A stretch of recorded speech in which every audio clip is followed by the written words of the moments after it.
We're seeing wind and solar grow and contribute to energy generation at the fastest rate of any energy generation source ever. So why are we here? Just a reminder, everyone in this room would know this, that the CO2 levels, humanity has increased them by 50% over the last 200 years, so that we now have the highest level of CO2 in the atmosphere since humanity arrived on this planet. And last year I showed a slide very similar to this. Yes, the lighter dot there was a record, absolute outlier, and we've just had another absolute outlier in the global temperature record last year, a 1.28 degrees above the average of the 20th century. And unfortunately, record emissions. I really enjoyed when I spoke to Lighter Footprints around this stage here, and it looked like global emissions were levelling off with a hint that they were going to decrease. But we have seen, unfortunately, yet another year of increase in global emissions. And how are we tracking?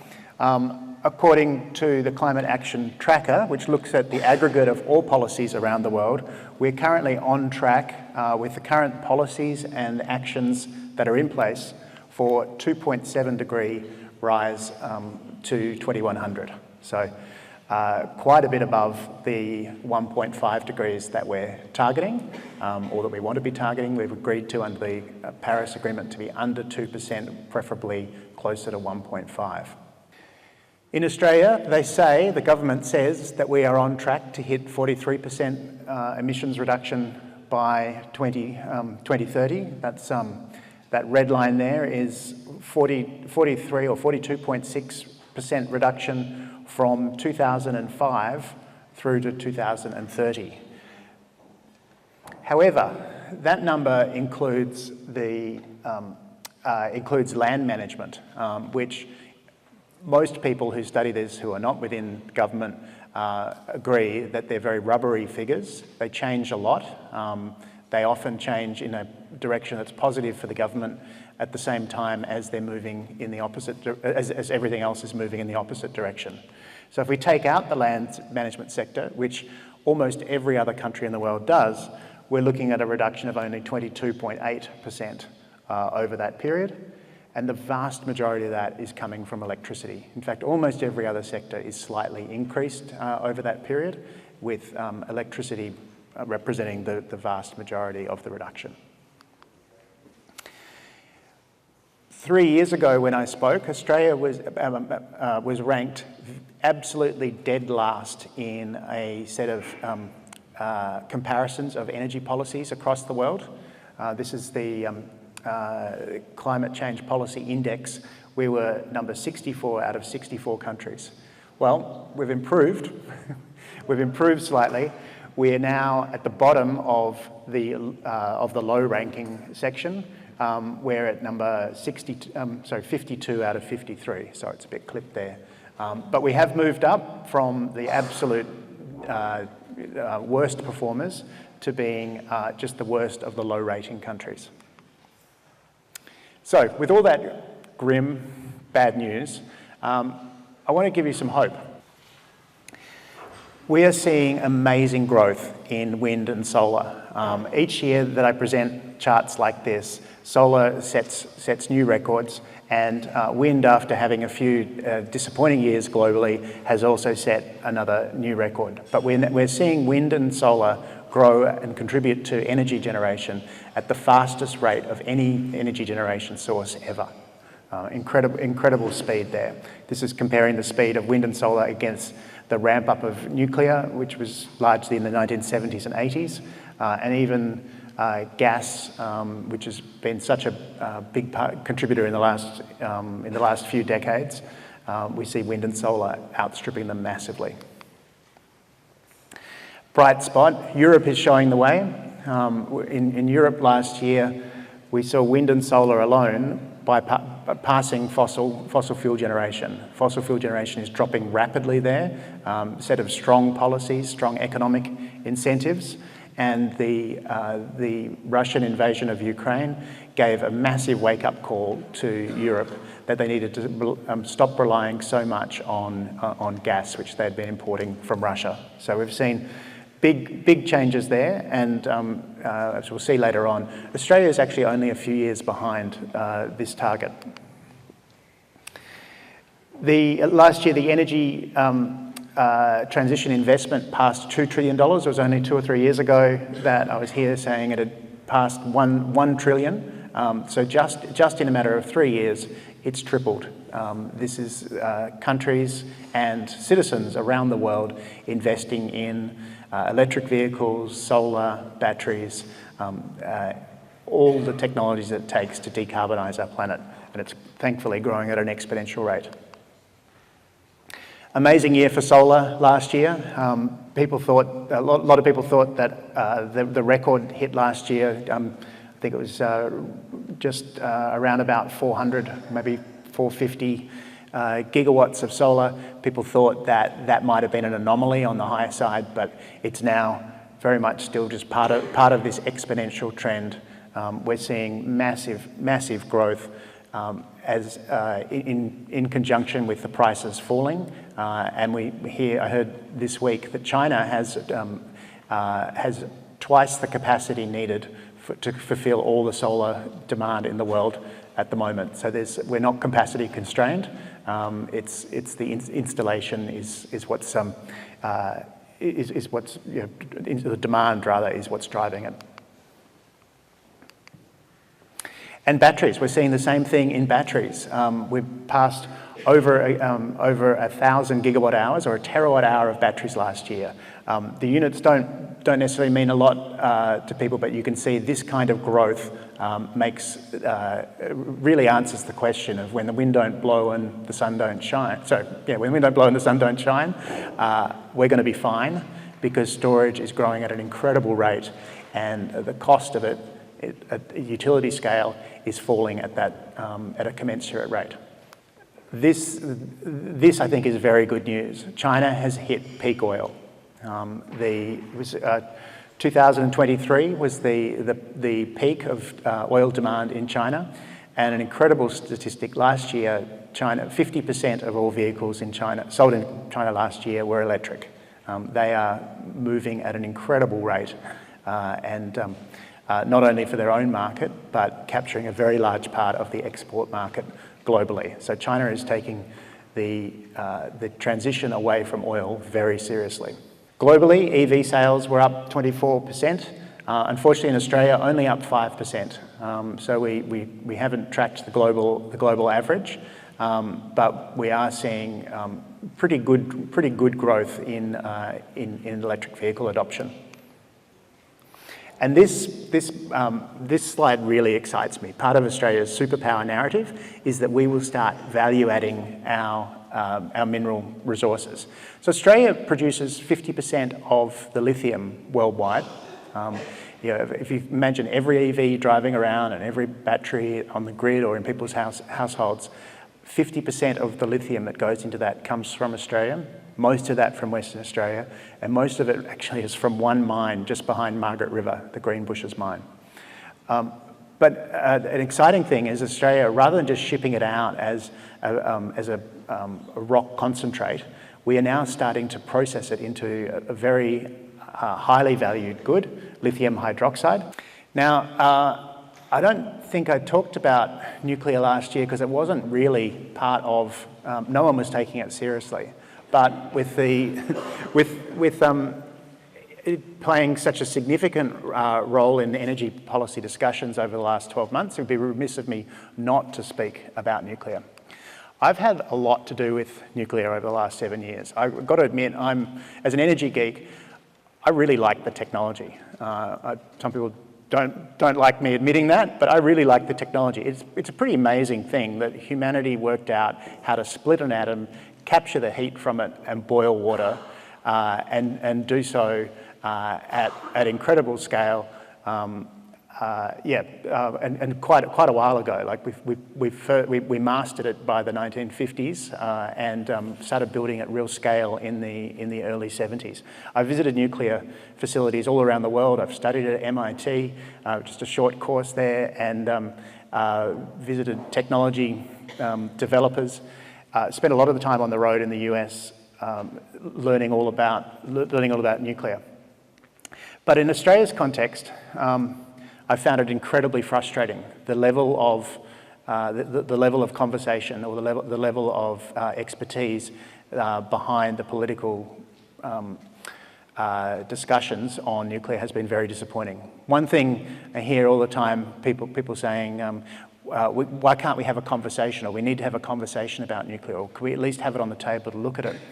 Well, there have been 8 reviews. I've got the front cover of 6 of them here, but there have been 8 reviews since 2005 on nuclear. So this is something that has been looked at very closely, including a parliamentary select committee on nuclear energy, which put out its report, its interim report, just last week in the lead up to the election. So Australia has had a mature conversation about nuclear. What the coalition is telling us is that they plan to build, this is the last numbers they gave from us, and it's been like getting blood from a stone to find out, 13.3 gigawatts of solar from 7 Commonwealth-owned power stations is the plan, on up to 7 sites. Unfortunately, they're all problematic in that there's community concern. In most of the states, nuclear is banned, and the Commonwealth doesn't own any of the sites. Coalition said it's prepared to override the community, the states, and the landowners. They've got a plan to build by 2035 to 2037, which I'll explain in a second is quite unrealistic, and it's backed by some very sloppy economic modelling. In short, they haven't done the work. I would have loved to have helped them with the work, but what they would have found out is that there are 2 main objections. Not only are they not cheap, but they're not fast to build. This is North America and Western Europe construction. There have only been 5 attempts to build nuclear in North America and Western Europe this century. In 4 of them, the average time for construction is 21 years from announcement to completion. And one of the plants, VC Summer, was cancelled after about 9 years and about $10 billion. I've got here a list of all the, I'm not going to run through this, but a list of all the things that need to be done. Now, they don't need to be done end to end. Some of these can happen in parallel. But going through all of these things before we reach commercial operation,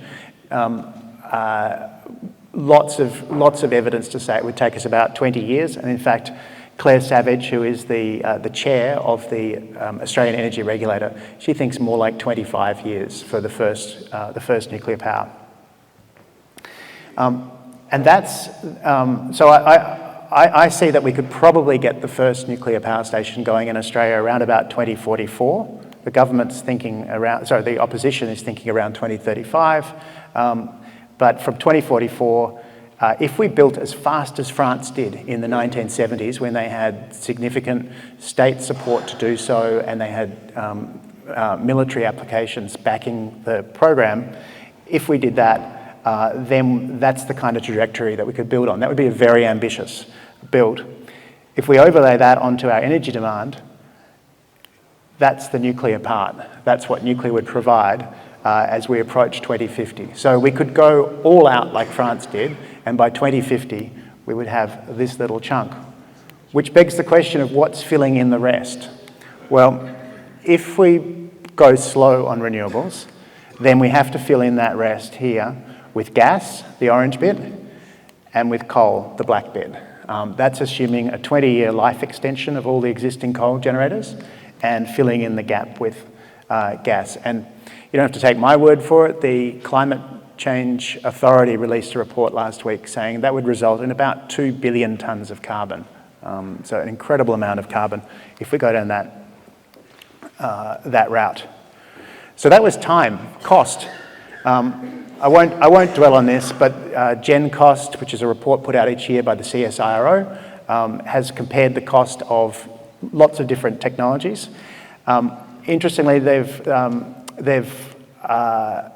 talked about black coal with carbon capture and storage. This doesn't really exist, so I've shaded it. And the nuclear costings they gave were assuming that the country was up to speed with a lot of experience behind it, which Australia could get to, but not until the 2050s or 60s. So if we look at the cost differential, massive costs, up to probably a factor of 4 to 5 more expensive if we go down that nuclear route. So it's not surprising that when we look globally, the deployment of renewables is continuing. It looks almost like a mathematical curve, but this is actual data of the generation for renewables over the last, since 1966. And you can see the big scale up of nuclear here in the 70s and early 80s and plateauing out now. In fact, this year or next year, that we might get back to the same level that nuclear was in 2006 when we had peak nuclear in the world. So as much as I like the technology, the world is struggling to build it to a large extent. Just in the last 5 years, here are all the countries in the world that grew their share of nuclear, and here are all the countries that shrank their share of nuclear in the grid. And at the same time, here are all the countries that grew their share of wind and solar significantly. So it's pretty easy to see where the world is going on these technologies. Well, the good news is that in Australia, we have been building wind and solar at quite an amazing rate. This is just since 2018 to 2024, in that 6 year, in the 6 years to 2024, Australia built the equivalent of 6 nuclear power stations, not in capacity, but in energy generated. An incredible amount of renewables. So all this debate we're having about will we or won't we with nuclear, we're actually already on a track of building a very large amount, the equivalent of 6 nuclear power stations just in the last 6 years alone. So just as a little breather, I'll just put up this meme. We've got really 2 choices right now. The Energy Market Operators Plan, which is for cheap, clean, popular and abundant energy, or we've got the alternative plan, which is expensive, a lot of pollution in the meantime before it comes on board, and there's a lot of concern that without big investment in the grid in the intervening years, we're going to have significant blackouts. So, Australia's grid. Some good news is that we continue to see a reduction in the emissions intensity of our grid. So as each coal power station is retired, as wind and solar are deployed and people put solar on their rooftops, we see less and less usage of fossil fuels, and the intensity of the grid comes down. So one of these lines for each of the states, you can see that Victoria has the dirtiest power in the country at the moment. That's that brown coal doing that. But we're coming down, and I think we will soon meet just closure of 1 more coal power station here, and we'll surpass New South Wales and Queensland. South Australia, which hasn't got the benefit of hydro, has worked very hard with wind and solar to come down this curve. Tasmania has been lucky. It has very low emissions due to its abundant hydro, except in years when hydro is not so abundant. When there's droughts, they have to import more power or burn gas down in Tassie. Simon, 10 minutes. Thank you. This is good news from the Australian Energy Market Commission. They tell us that the energy prices are expected to stabilise. They're actually saying down 17% over the next decade. I would take that with a bit of pinch of salt. It'll move up and down with world events. It'll move up and down with gas prices. Gas, the primary setter of prices of energy prices. But we see that with the energy transition as planned, we don't expect to see continued increase in energy costs. Now, I put up a chart a bit like this last year. There are 3 lines. The top is, this is the daily amount of average power out of each different major source of energy. So top line is coal, middle line is all renewables, and the bottom line is gas. So you can see we actually don't use a lot of gas in our grid. But what I want to show here is increasingly we have days where there is more renewables than coal in Australia. And what's fun about that is when I showed this 3 years ago at this forum, there was only 1 day where renewables generated more power than coal, more power on average than coal. Last year there were 8 days. Sorry, two years ago there were 8 days, and last year there was 29 days. So we're getting very close to the point where it'll soon be double that and double again. It'll soon be the average day in Australia. We'll receive more power from renewables than we do from coal. We're getting to that point where there's going to be a crossover. I would expect 2 to 3 years from now. We had our first dip in this line last year. There were a few things that happened. We had a low rainfall year leading up to that, which cut down on hydro. We had a couple of maybe 6 weeks of extraordinarily low wind right at the end of autumn, beginning of winter. And we had a slowdown in the construction of new renewables generators. And so, I watch this line as it's updated every month, and I was quite sad about this for a few months. What I'm really happy about is the trajectory has recovered, and it's looking like 2025 is going to be a good year for getting back on track.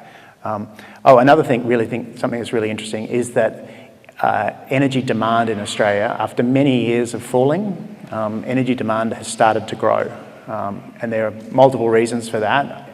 Economic activity, transition to electric vehicles, and data centres are some of the major causes for that. But we've had a long period of no energy demand growth, and we're now starting to see it in the grid. So we did see some months where there was increased coal generation last year.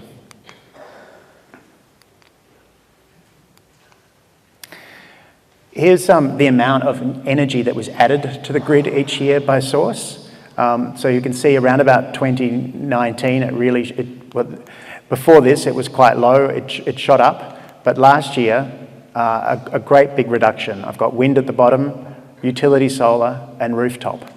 And what I want to show here is that rooftop solar has been the mainstay of the growth of renewables in Australia. So years ago, people would dismiss what households were doing as being small, playing around the edges.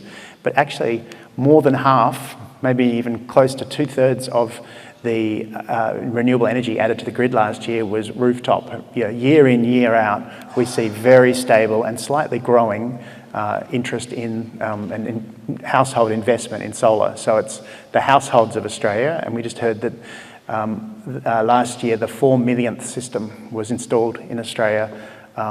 So an otherwise disappointing year for renewables development, but another strong year from households.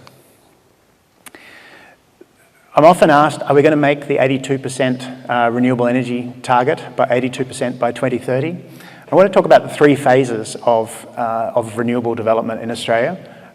Before 2018, we had fairly small development. We're only adding an average of 2.2 terawatt hours of energy a year, relatively small. That's equivalent of just 1% of the energy used in Australia added each year. Then around about this time, we sorted out some policy issues in Australia, and also renewables got cheap. I cannot stress how important that was for the massive uptick in renewables. For about 6 years, we saw an increase to around about 7.7 terawatt hours. This was in the financial year basis, where wind actually over the financial year went backwards for the first time. To hit the target, the government's 82% target, requires another step change. So we went up 350% to get to there. We have to go up another 300% to get to there. So it's very ambitious. That's what I want to make. That's one of the takeaways. It's very ambitious to make that. We've done ambitious before. We need to do it again if we're going to hit that. And I think Rick and I are going to talk a little bit more about that target in our Q&A in a second. One thing that gives me great hope is the massive expansion in storage in the grid, the large-scale storage. You can see here that we bumbled along. In 2017 to 2019, we installed less than 200 gigawatt hours of batteries. And then it took another few years before we got up to, so that was 200 megawatt hours. Then we got up to 1 gigawatt hour here, just under was probably 3.5 gigawatt hours there, and we're up to nearly 10 gigawatt hours now. And this was just projects that were announced as of the beginning of the year, and there've been a whole bunch of projects just in the last 2 months as well. So we're actually building large-scale batteries faster than we expected, faster than the model said that we needed to. Things are going really well in that part of the economy. I mentioned there was an investment strike or a slowdown in renewables last year. And sorry, this is a lot going on this chart, but the height of the bar is the number of projects that reached financial close or reached the point where they'd committed to invest. And you can see we had a complete nothing in 1 quarter of 2023 and relatively small numbers. Well, if we look at the green is the capacity of those projects, so a real fall off in the beginning of 2023.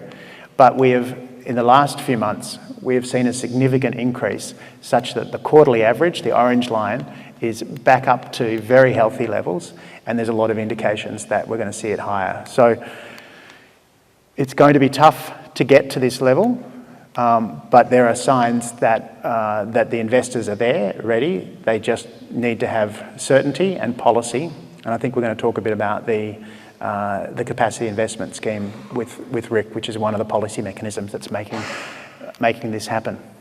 So I want to finish with this slide. I've presented this slide several times to this audience. Bill McKibben, he haunts me with this. I think about this often, that winning slowly is the same as losing. He's absolutely true. The good news is that we, in many important metrics, we are increasing the speed that we're winning at, but we do need to increase it a lot more before we start really winning. And with that, thank you very much. I appreciate your ears tonight.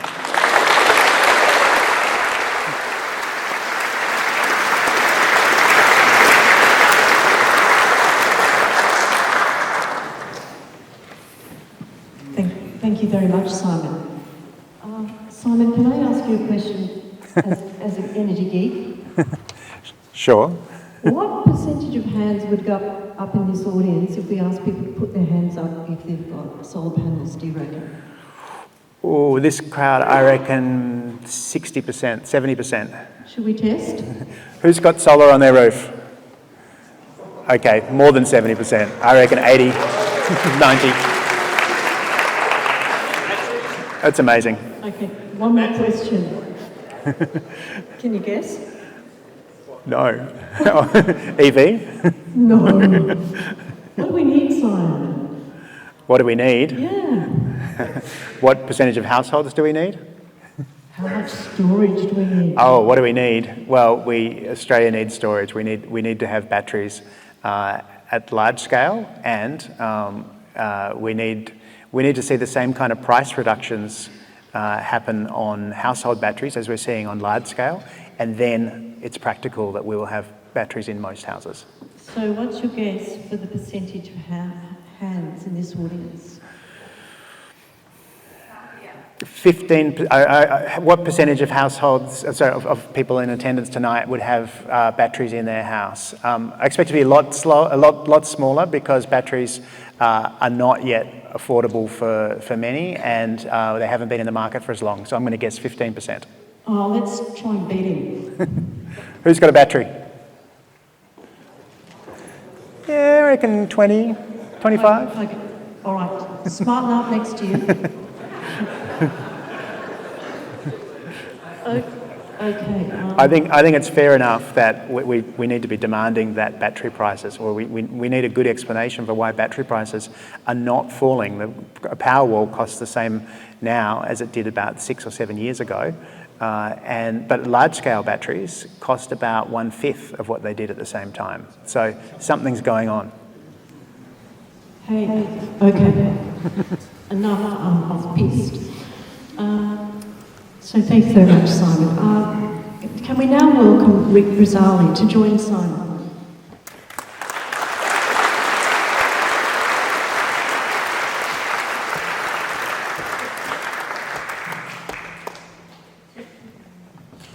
Join Simon for a conversation about the economics of the energy transition, serious stuff. So Rick has also worn and wears many hats.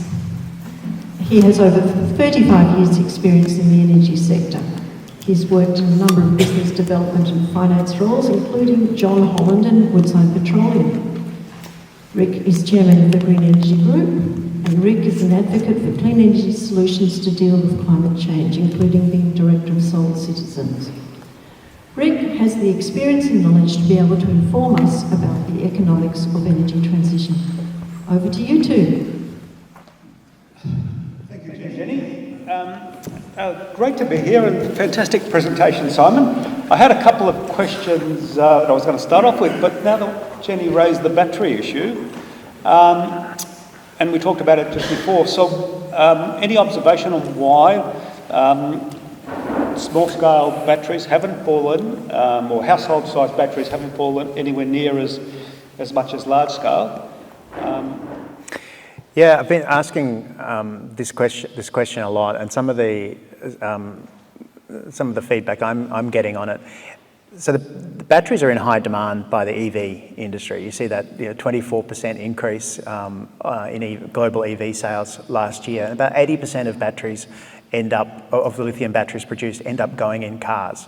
So, and of the remainder that goes into electricity storage for stationary storage, most of that is going into large scale. So small scale batteries are a bit of a rounding error, and Australia's a bit of a rounding error on that. There's discussion that if we increase the demand significantly in the Australian market, then we would start seeing the prices fall. And there's some indications I'm hearing that the prices are starting to fall, but I haven't seen strong evidence yet. Yeah, I think that's generally the view from industry, is that the manufacturers are really interested in the big chunks, and until we have a reasonable demand, we're not going to get manufacturers' interest. But that does beg the question now. We know that we've been hearing that both the government and the opposition have been looking at a household battery program, and then just a week or so ago, the WA government announced a battery rebate scheme. So any observations on what we can expect and what difference it might make? Yeah, I'm hearing the same thing, Rick, that both major parties have been developing a household battery rebate scheme. I think they're sort of playing a game of chicken at the moment. Who will come up with the policy first, announce it, and then the other party gets a chance to tweak it and make it sound even more attractive. They're kind of running out of time, aren't they, for giving us their plans? But there are a couple of ways they could go. One is where they say we're going to subsidise batteries in 50,000 households, and I've got to say the current government has got a bit of a habit of announcing good programs but very small ones. We just had one last week where it was $25 million for putting solar on apartment buildings. It'll probably do about 20 apartment buildings in the whole country, and then it's about done. So that could be one way where they nominate a number of houses, but I know a lot of people in industry are saying we should copy the success of rooftop solar, the same way that you receive renewable energy certificates when you put solar on your roof. You get them up front and can cash them in, or the installer cashes them in, and that is deducted from the price. Something like that would be administratively pretty simple for industry because they understand it already, and it would massively increase the demand, and I think we'd start seeing price wars that we've yet to see in the household battery market. Maybe let's just sticking with the, I suppose, residential solar and batteries. I noted with interest, it'd be a couple of, maybe a month or so ago, the Essential Services Commission came out with the minimum feed-in tariff of effectively zero. And I want to ask you about that and the implications, but when you look at the how that zero, the composition of the zero, it was minus 2.5 cents for the wholesale value of the electricity, and then a similar amount, say 2.5 cents equivalent, emissions value. So my question really is, there's going to be a lot of people going to be pissed that have bought solar and now are not getting anything for it. But even worse though, if we take the ESC's numbers at face value, anyone with solar is actually making a negative contribution to electricity prices, a negative value. And so it does beg the question, we desperately need batteries. But anyway, I'm keen to get your perspective on that. Yeah, so it's pretty disappointing, isn't it, that people would put solar on their rooftop. Obviously they did it because they wanted to offset the energy in their house, and they're doing that. But when there's excess energy, when they're not home, or when they put in slightly bigger systems, for a lot of people, you are now going to get close to zero. If you're on a wholesale reflective tariff like I'm on, you actually have to pay to get rid of your solar during the day. I'm in that situation where sometimes it costs me $3 for the day to export my power, and I know there's technical solutions to solve that, but every time I'm exporting in that situation, I feel I'm just putting a little bit more stress on your lawn to get the coal power stations to close down a little bit early. That's my contribution. No, but so why are the energy prices? Why are they negative during the middle of the day? And it's significantly due to what that means is that there is more energy in the system than there is demand. But the greatest contribution to that energy is are the inflexible coal generators. So the large coal generators can't turn off in the middle of the day. And in fact, in New South Wales recently, there's a trial where they have turned a coal power station off for a few hours in the middle of the day to see if that's possible, and they found it is possible. It does put extra strain on the units. But it's the inflexibility of coal where they have to take the negative prices as well during the middle of the day. And we'll see gradually as those power stations, as they retire, there'll be less negative pressure on the price. So it's really solar that wants to produce because it can only produce when the sun's up, obviously, and coal that has to produce because it's inflexible, both fighting to access the market. We know that coal is ultimately losing that battle, largely because of age, and that also affects the economics. So I don't think we'll go back to the kind of prices or the tariffs we used to see for solar. But it does put a market signal on the coal generators that it's time to move on, and it does put a market signal that it's time to add more storage. Okay, just maybe sticking with sort of household. The Essential Service Commission in that feed-in tariff determination, actually I found really interesting. They actually were making a case to homeowners with solar that you should consume more of your own electricity and consider changing out to electric appliances. So it does beg the question, and it's really a big question on electrification. Yep. And let me just maybe give a bit of a context for the question. You actually made the comment that electricity has been probably a success story in reducing emissions, but we've done bugger all on other emission sources, including gas. And so my question really is, it seems like the Commonwealth Government has vacated the field on electrification and efficiency. And where do you see it going, and what do we need to do to actually address this?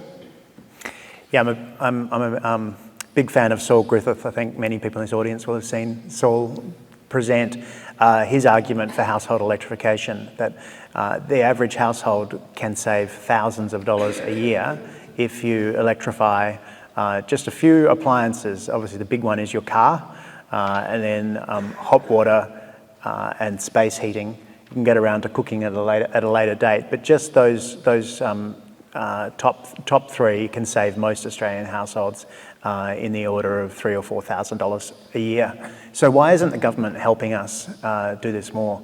I mentioned before that Labor has a habit of putting out good programs but too small. There are some household electrification trials where they've given a few $1 million to some suburbs to implement Saul's plan, and there's 2 or 3 of these trials going on around Australia.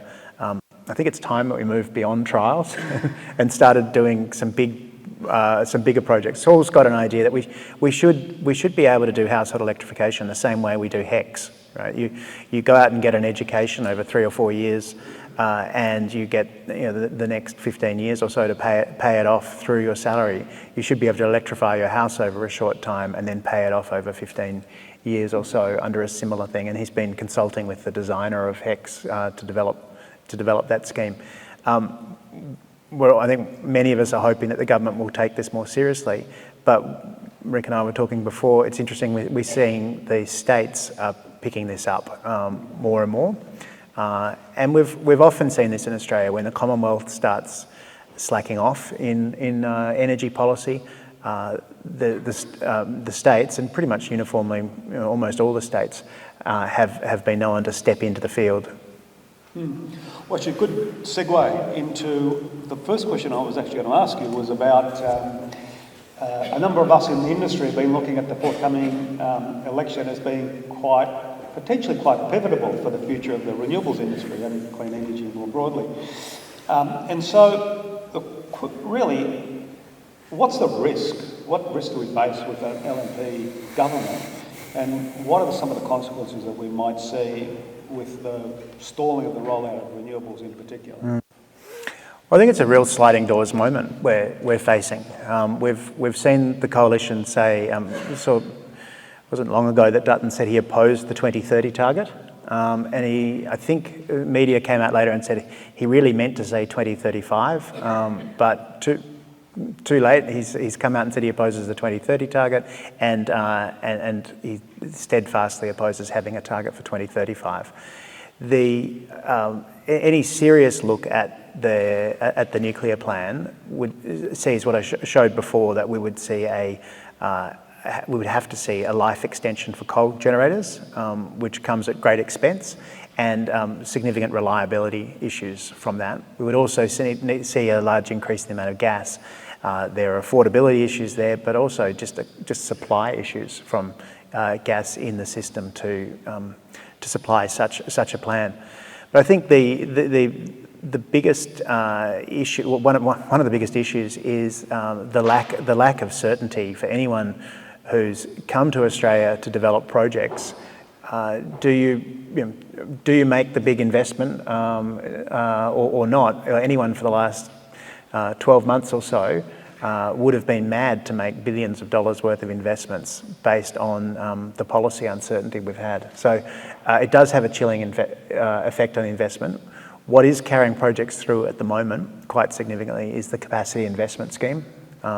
This is a Commonwealth government scheme to underwrite projects, but it's a double-edged sword in that projects have become dependent upon that, and if that scheme was to be removed, then we would see renewables grind to an absolute halt. Just on the capacity investment scheme, we've sort of had, there's been some views that maybe the coalition government might just retain the capacity investment scheme, but just include gas in it. And so comments on that, but also bear in mind we were in this situation 3 years ago when we've had conservative governments for a long time, and that did emaciate the renewable energy target, and the states picked up the slack. And so I'm actually more optimistic in this regard, but I'm interested in understanding your pessimism, I suppose. Which you started the conversation with. Yeah. So the capacity investment scheme, is the intent of it, or the headline of how it would work, is not that different from a scheme that was called the Underwriting New Generation Investments, Angus Taylor's scheme called the UNGI. The similar concept, except the UNGI in its 3 years, I don't think it underwrote a single project. Certainly not a single renewable energy project. It was supposed to do the same thing, but it just sat there while bureaucrats didn't look at applications. People would apply to it, and the projects would just sit there, and nothing got built. So maybe the industry wouldn't be trapped into something like that again. But yes, we have seen in 2000, was it, I think 2005 or 6, when the Howard government refused to expand the renewable energy target when it was met early, Victoria stepped in with its renewable energy target, the VRET, and we've seen, again, middle of last decade, Victoria stepped up, ACT stepped up with a very ambitious scheme. In fact, most of the states have stepped in. So I think we'd see that again. It's one good part of our federal system is when the Commonwealth drags its feet, the states can step up. And there's a pretty good set of governments around the country when it comes to renewable energy at the moment. Maybe let's wheel back to the comment you made about the emission targets. The Labor government actually pushed off sort of releasing what their 2035 target would be. Well, let me ask, what do you think it should be, and then what do you think happens if the Liberal National Party form government and then we don't have a target? Are we still in Paris, or what happens? Yeah, so these under the Paris Agreement, which I often remind people, it was Tony Abbott that signed us up to the Paris Agreement, and the Paris Agreement implicitly requires net zero by 2050. So we often hear people say, Scott Morrison did an amazing thing turning the party room around to supporting net zero by 2050. Well, I don't think any of them realised that it was Tony Abbott that signed them up to it in 2015. But part of that scheme, or part of the Paris Agreement, is that every country puts out its nationally determined contribution, its NDC, which is basically a promise. And every 5 years, the next horizon is set. So we set our, when was it, in 2021, we set our I think around then, the national determining, the NDC for 2030. The 2035 one was due just a few weeks ago, and Labor missed that target. I suspect, and I wasn't in the room, but I suspect that Labor didn't want to go to the election being exposed and having a target when the coalition was explicitly not going to have one. Australia has promised that it will go to the next climate conference with one. Many countries have missed the target for this year, but all of them are expected to take a target, except the US, which just pulled out of Paris. So it's important. I think we'll do it. Labor will feel a lot of pressure in this environment not to go, what's seen as too high. But I think that depends on how competitive this next election is. If it's a close run thing, we can see a repeat of the era from 2013 or so, where Labor had PTSD about anything to do with renewable energy or climate change. See, from the Climate Change Authority and from the Climate Council and all the scientists that I know that look into this, that it needs to have a 7 at the front, so 70-something% emissions reduction by 2035 for us to be down towards that 1.5 degrees. I wouldn't be surprised if Labor eventually, towards the end of this year, comes out with something with a 6 in front of it, so they can be seen as being responsible. Richard Dennis from the Australian Institute calls it the game of percentages. The coalition will have something low, the Greens will have something high, and Labor will pitch something right in the middle and say, see, we're the responsible people. Well, I'm actually reminded that the Victorian government has got a target of, I think, 75 to 80% emission reductions by 2035. New South Wales, 70% emission reduction. So you've got, what's that, about 55% of the country essentially starts with a 7. But the big problem is I think as some people refer to it, the petrostate in the West, where is really I think holding the Federal Labor back because of concerns about losing seats there. Yeah, absolutely. The Premier in WA, Roger Cook, has quite openly come out and said that their emissions trajectory is an increase, not a decrease. And they see that they say it's because of their massive resource sector, which is a gift to the world, and they should therefore get a leave pass. I'm originally from WA, and I do go back once or twice a year, and WA is another country.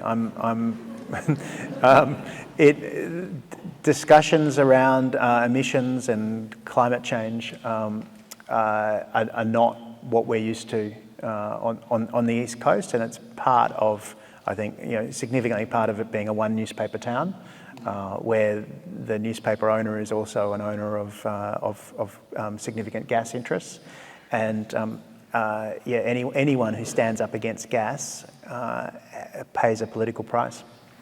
How am I going with time, Jenny? Am I up? One more question. Okay, one more question. I've got two. Can I ask two?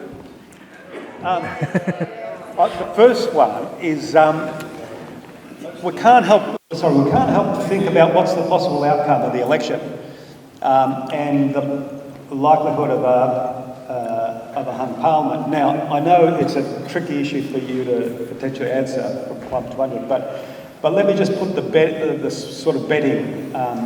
It's sort of essentially 1/3 Liberal majority, 1/3 Liberal minority, 1/3 Labor minority. So there's a 2/3 chance of a hung parliament. So how do you sort of see that playing out? Yeah, all the pollsters I talk to believe that the most likely possibility is a minority government. So I said minority government, not hung parliament, and the difference there is it's a hung parliament up until the moment that a new government is formed, and at that point it's a minority government. Arguably, every time that the coalition's in power, it's a minority government because the Libs can only be in power with the Nationals' permission. So we're very used to having coalitions in Australia. It's very likely that there'll be a coalition of sorts running the country after the next election. Whether it's a Labor or a Liberal coalition, Labor or Liberal government, I think that's significantly up to Mr Albanese getting his mojo back or not. Whether it's majority or minority, I think is significantly up to the independents or the success of the independence movement. It's a record-sized crossbench right now. There are more people on the crossbench than there are Nationals in Parliament, and in the next Parliament there could very well be some more. I don't want to get too political, but I'm close to an organisation that's supporting 35 independents around the country, and it's about 40,000 people backing our organisation, backing 35, and a very large proportion of those seats have a very viable path to victory. So it's going to be a very interesting election. So last question. What do you recommend people who have Teslas do with them? I have this problem.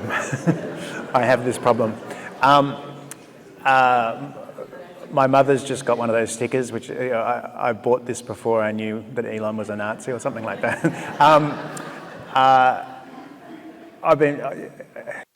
Selling the car it still exists, and no one's going to scrap a car, so you don't actually solve a problem by selling it. I'm wondering, can you get the badges taken off it and put something else on it? No, it's a real problem. And I saw today there was some numbers that came out about EV sales.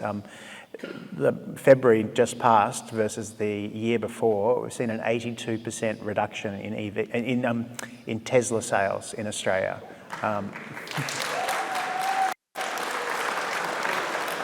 Isn't it amazing how that brand has just been absolutely trashed? Thanks, Simon. Sorry for going over, Jeff. Can we thank Rick and Simon for the conversation?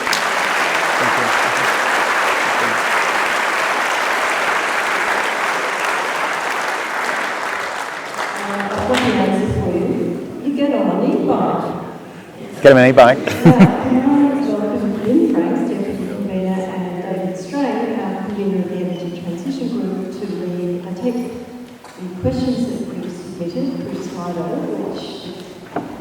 items on your agenda, remember? And also down there.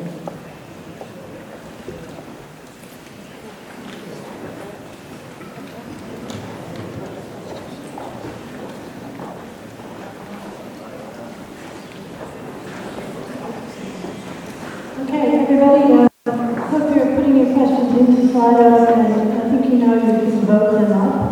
So if there's a question you'd really like to hear an answer to, you can choose to move it up the list. So I'm going to go first with the top question, the one that's been voted the most this evening so far, and that is vehicle to home/grid going to take off this year? I reckon Rick will also have an opinion on this. So the question, will vehicle to grid finally take off in 2025? Last I saw, the charger that you need for vehicle to grid is extremely expensive. The early ones were on the order of $10,000, and you can now find ones that are a fair bit cheaper than that, but nothing like the $1,000 or less that you see for a normal just one-way charger. I think that is a huge barrier. We need to see the vehicle to grid chargers. They need to fall to something like $2,000. Whether that requires subsidies or not, I don't know, but it'll make a huge difference when people can use their cars as storage. I looked a few years ago. I don't think it's changed. That if you buy 6 Powerwalls, you get the same amount of storage as you do with a Model Y Tesla, except the Model Y has wheels and an air conditioner and nice seats and a stereo, and can get you from A to B.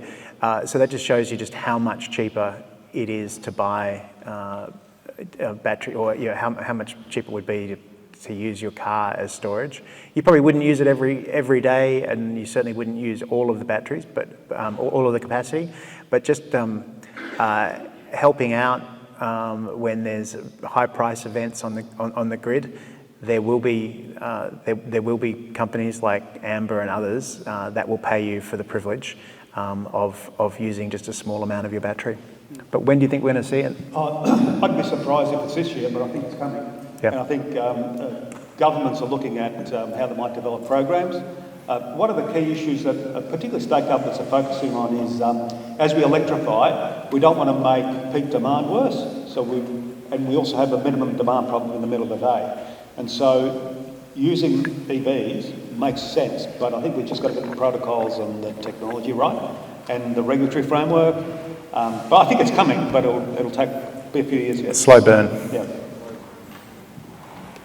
Okay, perhaps I could come up with the next question. The headline in The Edge today stated that power prices will rise quite considerably in the next few years. Can you explain why this is happening, or disagree if you disagree? Yeah, so the question is, apparently we're due to see some power price increases. The default market offering is out in the next day or two, and the rumours are that it's going to be an increase.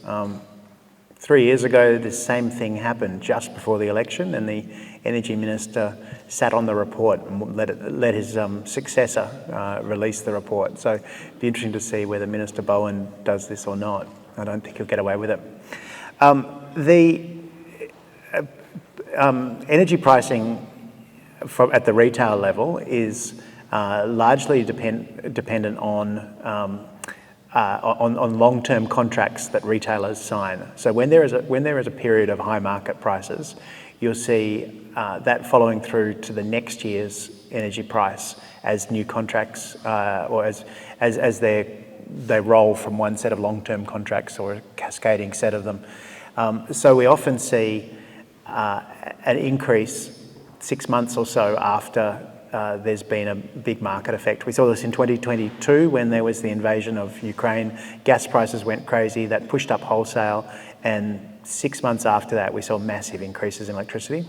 We had a period last May, June, where there was a period low wind at the same time as there was low hydro due to a lack of rainfall in the preceding months, and some significant generator outages. This all came together, and we had a period of really high prices in May and June. And I think that that's the major driver behind the energy prices we're seeing. It's going to be very frustrating if it's a significant price increase. The only other point I'd add is that sort of network charges are also increasing because they're sort of on a CPI, roughly CPI. So bear in mind, we'll see that that's a continuing to increase, and they're about 40% of your bill, right? I think or more. Whereas the actual electricity cost is only about 30% of your bill. It's crazy how much is chewed up in things other than the electrons. Yeah. Sorry? I've been on 40 retailers in Victoria. Right. Yeah, it's a open market, so anyone. There's 40 CEOs there somewhere. Okay, I'll move on to the next question. And I'm asking this one because this is the sort of thing people sometimes ask us when we're having conversations in the street. How do you see countries like India or sorry, where did it go?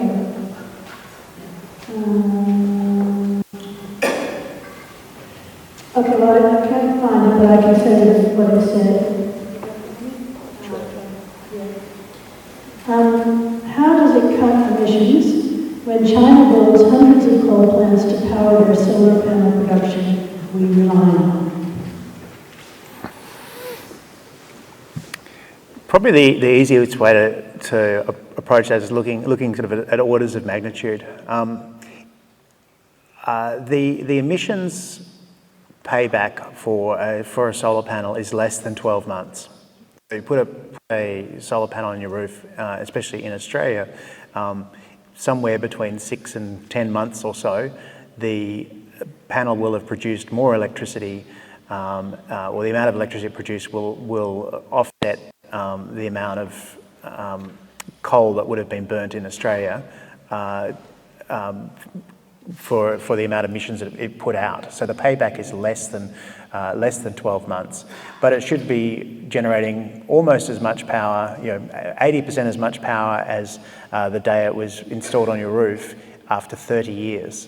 So you've got a massive positive payback. So yes, it takes emissions to produce solar, and I wish that China would be using less coal to do it. We've seen there is production of solar in some countries that have a lot lower emissions, and I think we're going to see China do that. But yes, there are emissions from producing solar, but with the payback so short, solar is paid that back long before you take it off your roof. Yeah, the only other comment I'd say is I think China's probably also reached peak coal anyway, peak coal for power generation. And I think when people talk about China's building a new coal plant, how many wanted? 20? Well, they've probably decommissioned 40 as well. Because don't forget, they've got a whole lot of dirty old ones as well. And the capacity factor of coal in China has also dropped quite significantly. It's much lower than we would expect here in Australia. Yeah, that's absolutely true. That building new coal generators in China doesn't necessarily mean that they're running flat chat. In fact, they have seen the capacity factors just fall year after year on those power stations. Okay. A third of Stormington residents are renters, and the average age of residents is 35. How do we help these people cut their energy costs? You have a go, Rick. Oh, okay. Okay, sorry. If you're that are renters, Yes. well, that's a really tough question, and I think the Victorian government is trying to have a real crack at it in two ways: by having minimum efficiency standards for rental properties.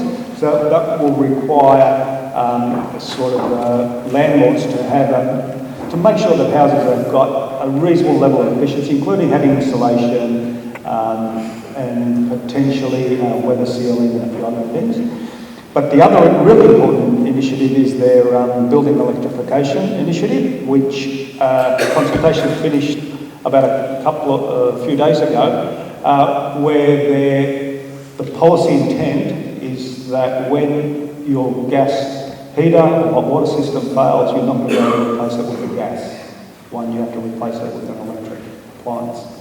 And so by doing that, that will actually lead to lower energy costs and a much more efficient outcome for renters. So there's two approaches the Victorian government's currently looking at, and I suspect that's probably the best way you can do it, because landlords typically won't do it. That's the experience we've seen. Yep, so it's within the control of landlords, really, how energy efficient a tenant's life is, and we need with a proactive approach from government in enforcing standards is one of the greatest things we can do. I might say the Victorian approach is a carrot and stick, so you have standards and have that requirement, but there's also support through the Victorian Energy Upgrades Program to support sort of electrification as well. Great to see Victoria taking leadership on that. Okay, so Simon, you've addressed the expense of new nuclear compared to new renewables. And so I guess this question is, experts say that nuclear would raise our power bills, not lower them. Why is that? I think you've kind of addressed that, but an interesting question to me is, what's wrong with Frontier's model? Why did they get it so wrong?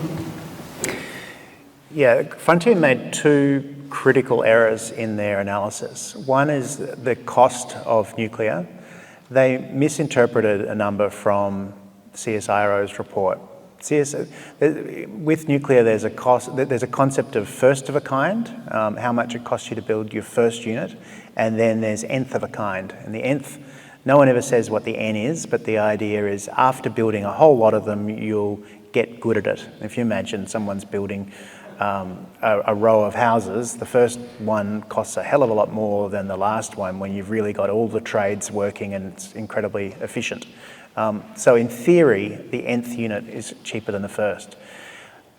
Frontier took the nth of a kind costing out of the CSIRO report and used that. They assumed that we would be as good at building nuclear as France was in, say, 1980, after they had built 20 or about 30 units at that point. We're not going to get there. And CSIRO actually said they recommend a 100% inflator for that first of a kind cost. So that was the first thing. They got the wrong cost out of CSIRO's report. The second thing was the schedule. Frontier, they were quite open when they did radio interviews after. They said they were not nuclear experts.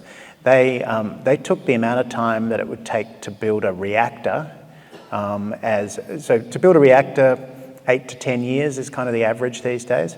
What they didn't know is there's a lot of work you've got to do before you can start the construction of the reactor.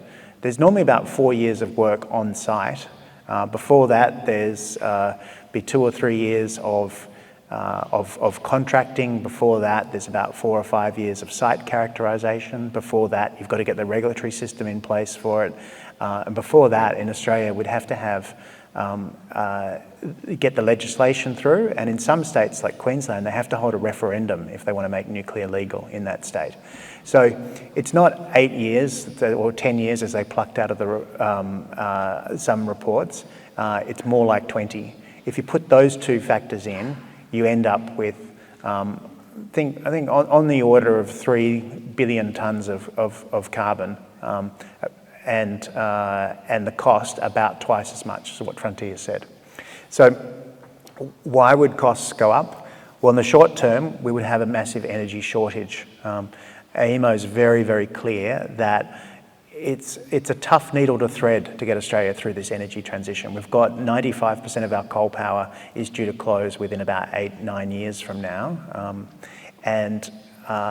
So we've got to replace it now, otherwise there's going to be energy shortages, and that's the biggest increase in electricity prices are from when there's a shortage of generation. And in the short term, you'd have to fill it in with coal and gas. The federal government doesn't own any of the coal power stations. When the Araring power station was set to close in New South Wales, Origin had the state government over a barrel and got them to commit to up to $450 million for a 2-year life extension. All the coal power stations would do the same thing. They would put the state or federal government over a barrel. And the only other alternative is gas, and gas is a much more expensive source of energy than renewables. So add all those things together, you've got increasing costs, you've got increased chances of blackouts, and no real chance of any significant amount of nuclear before the mid-2040s. Now, I hope the global nuclear industry can get its act together and start building plants cheaply and on time. If that happens, then I think there might be a future for nuclear around the world and in Australia.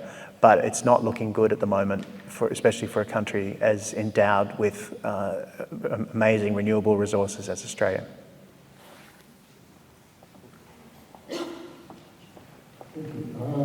Got a question here about rooftop solar batteries. They can link together to become virtual power plants. Why isn't the federal government doing more in this space? Do you want to crack at that? Yeah, I think we're. This is the point that we talked about before. I think we're waiting. We're expecting something to come out of both the government and the opposition on this. I don't know why they haven't come up with something beforehand. I think from a Labor perspective, their concern is, well, it wasn't something we committed at the last election, so we might consider it in time for the next election. But yes, well and truly overdue.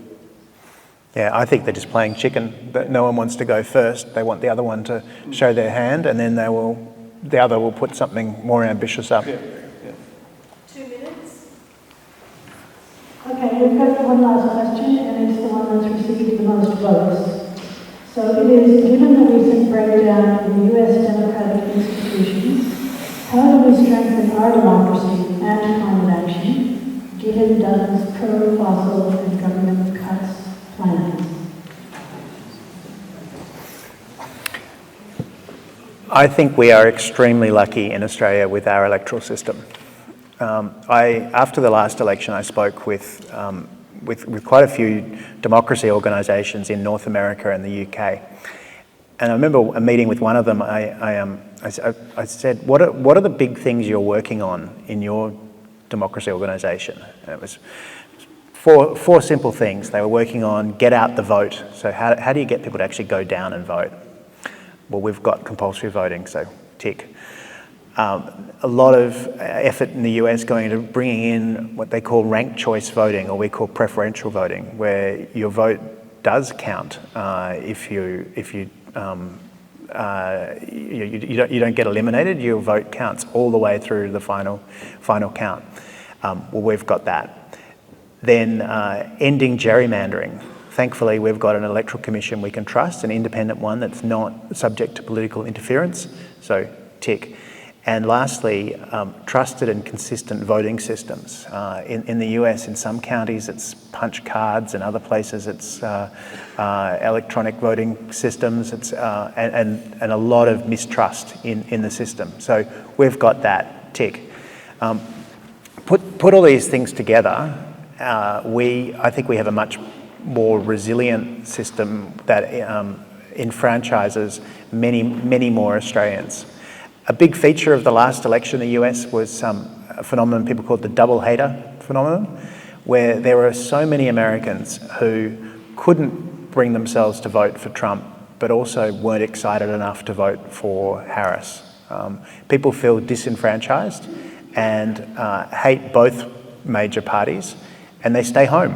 In the US, more people chose not to vote than in the last election, than the previous election in the US.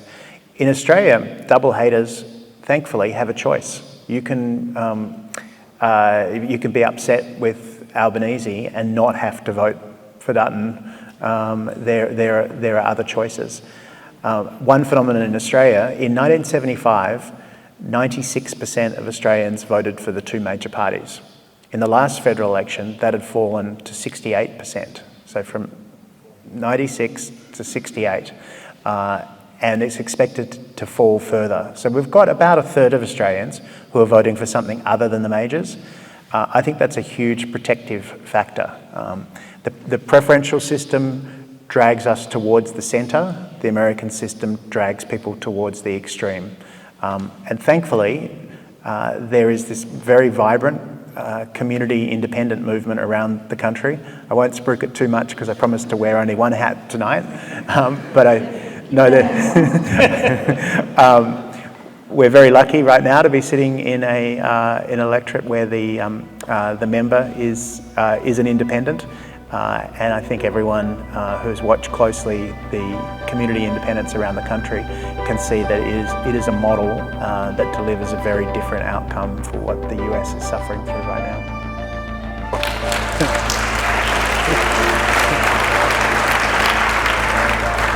Thank you.